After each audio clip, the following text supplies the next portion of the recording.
Join us for a review of the new Mini Countryman plug-in hybrid. Let's go.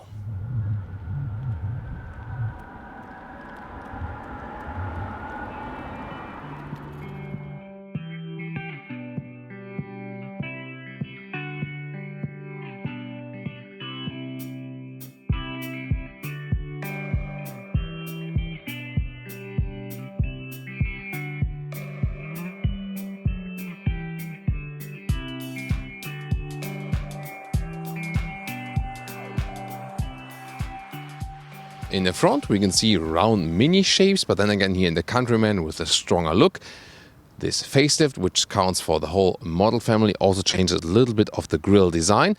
Here the plug-in hybrid counts as the S version horsepower-wise, so also has a sportier styling overall. There are new lamp designs here, and you start with LED from base, and optional a matrix LED is available, and you can see here the daytime running light around it.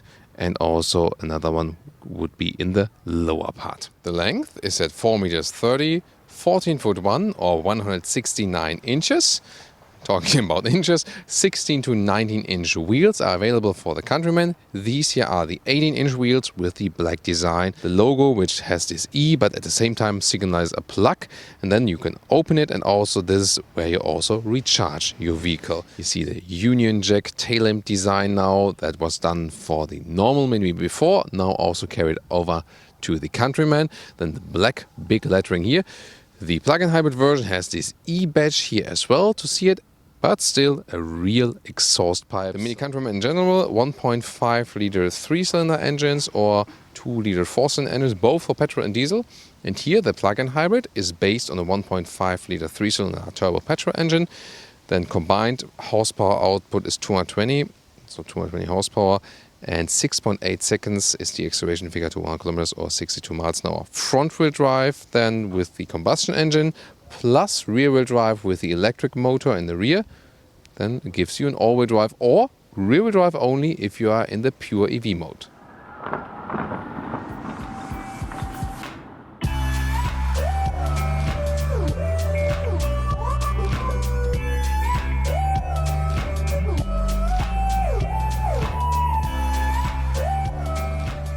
Getting inside, the Countryman is of course more spacious than the typical small Mini, and so also with tall adults, no problem as for headroom. 1 meter 86 or 6'1", so a lot of headroom really. The seats, however, they are really stiff. The form itself is not the most comfortable one, and then especially when you have the animal skin wrap, then it's even tighter as for the seating surface. So I feel that the car should deliver more comfort, being the tallest Mini. Interior overview here, soft touch dashboard, and then the typical round Mini design right here. Houses the touchscreen meanwhile, and always comes with a 5-inch left and 8.8 inch on the right. Head-up display also available, but here in this separate plastic layer. Here the this cockpit layout for all Minis, driving mode selector, start stop of the engine and so on. And there are also really nice details, because when you, for example, pick the driving modes, then the interior ambient lighting switches according. For example, if you are in this green or eco mode or in the sports mode. Instruments, the thing is that especially the inside looks a little bit out of focus, so that should have been made better. However, the middle part will be where the digital speed will be displayed when running the vehicle. Right side fuel status, left side for the electric gauges, and as soon as you are in these yellow dots area, it will be look different when we drive. Then you're still in the EV mode, and when you exceed it, then you will be in the combustion engine mode. And you can see also how the maximum boost is, or in this area you will be then within the recuperation when you lift the throttle or go a little bit on the brakes. This is the main menu of the central infotainment. You have this app view, and you can also use the shortcuts, for example, to see the map, and then zoom in and out with the control knob in the lower middle console. And yeah, it's the known BMW GPS here, so also reaction times are actually quite good, and it leads you the way very well. Legroom wise, this works then with 4 tall adults, no problem. And as I said, you can also put this more in a sleeping position or a little bit more upright, for example. And sitting more upright here, also once again with 1 meter 86 or 6'1", it directly fits also with my head. 405 to 1,275 liters is the boot capacity, so you lose about 45 liters here with the plug-in hybrid, so that's quite okay. I already folded one of the seats, but you have like an individual folding mechanism, like 1-1-1, so that's actually quite cool. And when I put a backpack inside, you can see also the dimensions here, also easily fits from the height. So overall, very well usable, I think. Maximum speed, pure electric, by the way, 135 kilometers or 80 miles an hour.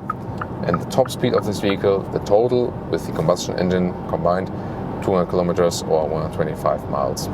And most of the time you would just leave it in the auto mode, and then you don't really care anymore. You try to recharge it as often as possible and just let the car do its thing, and then hopefully have a little lower fuel consumption.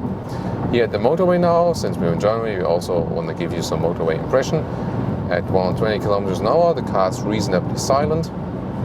As we know from Mini, even though this is the biggest Mini and an SUV, it delivers you a rather stiff driving feeling. The suspension is really stiff, and we can also show you the maximum performance. Here we can also drive a little bit faster. We also have the normal driving mode, either green for reduced throttle input or sports for increased throttle input, and also automatic transmission also adapts to it. And we let us drop a little bit further behind now that from 90 kilometers to whatever.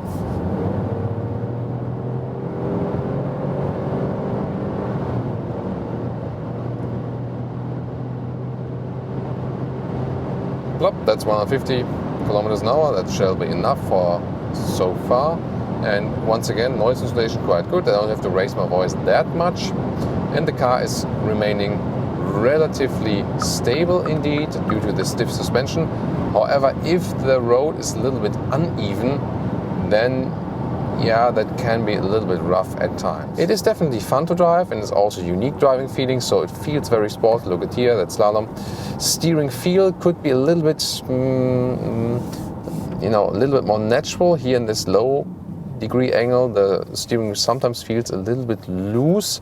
So it's good and direct and precise, but a little bit more feedback in these, low degree angles. That would have been quite cool. The overview was actually quite decent. I mean, it has this rather box shape, so due to the sides and so on, it's okay. There is no blind spot monitor for this platform. Same problem with the BMW X1.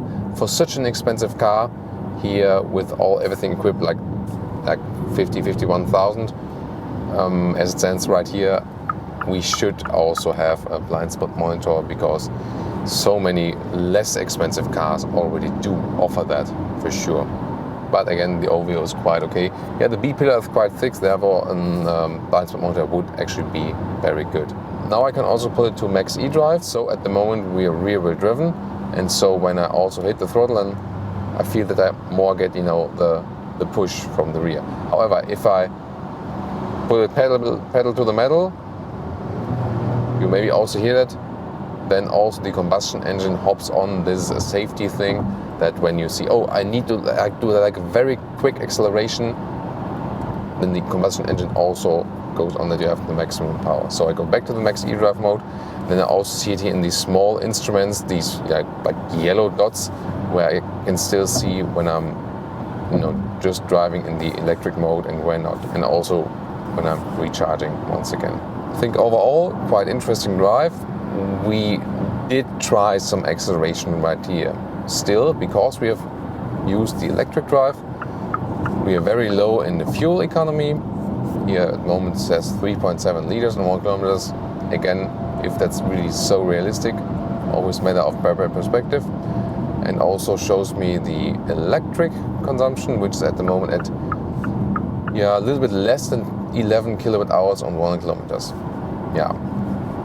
What does it say? Not too much, but I can tell you so far, when I compare the figures with other plug-in hybrids, this looks quite decent. Of course, comes close to the X1 BMW. So I think it's really about this combination of the drivetrains which can make it really efficient. Again, again using, for example, the combustion engine here on the motorway, and then once again the electric drive predominantly in the city, unless you're driving rather short commuting ways per day. Then you can try to use all electric and then recharge again. So when you're staying like less than 50 kilometers, less than 30 miles, then it can definitely make sense to drive all electric only and then recharge again, but that so much depends on your driving profile. So let me sum up this driving part. The plug-in hybrid drivetrain brings so much more joy. It is quite powerful, so the most powerful in acceleration-wise then besides the John Cooper Works version. So that's definitely fun. The electric driving modes like now, also fun. Silent in the city, that's definitely very cool. In both cases, if you really want to stress it, like now I go to the max eDrive mode, say, oh, we're in the city, combustion engine went on, I don't want it at the moment, I want to drive all electric now. I can switch that on. Now I'm all electric once again. Silent driving is always very cool, and you still have decent punch here, like this here in the city with electric drive. This works very well, no problem. Downside of this vehicle, the seating comfort, especially for tall people, not that good. The seats are very stiff. This will be a little bit better when you go with the fabric seats. Here the animal skin seats are also stiffer just from the surface. And the suspension is also very stiff.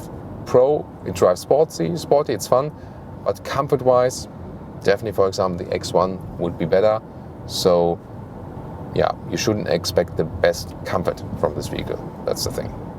So, very interesting driving impressions for today. Tell us your comments. And now to our conclusion for today with the Mini Countryman plug-in hybrid. In general, there were also some facelift changes. Actually, not too big, but quite nice. With the lamps, with the grille, the tail lamps in the rear, and also a top infotainment system here for the plug-in hybrid version. In general, it is the most attractive non-John Cooper Works version because it is the most powerful in the Mini lineup now besides the JCW. And also these electric driving moments are pretty cool. Silent driving in the city, and you can also be very efficient if you recharge frequently, because then you can use the optimum of this combined drivetrains. Exterior-wise, it's a styling object, no doubt about that. Interior, also a lot of interesting design cues. However, the comfort of the seats and the suspension, that was probably the worst thing today. So I felt this car should be a little bit more comfortable, especially being the SUV version. However, you also have a sporty go-kart feeling and like driving, as you know from Mini. And again, this drivetrain is actually very interesting to drive, definitely. More fun than probably only with the John Cooper Works version. There's also a review of that, and if you want to see an updated version of that, please also tell us in the comments. And also comment on this PHEV here for today, and in general, what you think about the Countryman from this Mini lineup, which is, meanwhile, one of their most important models. Thanks so much for tuning in today. See you next time.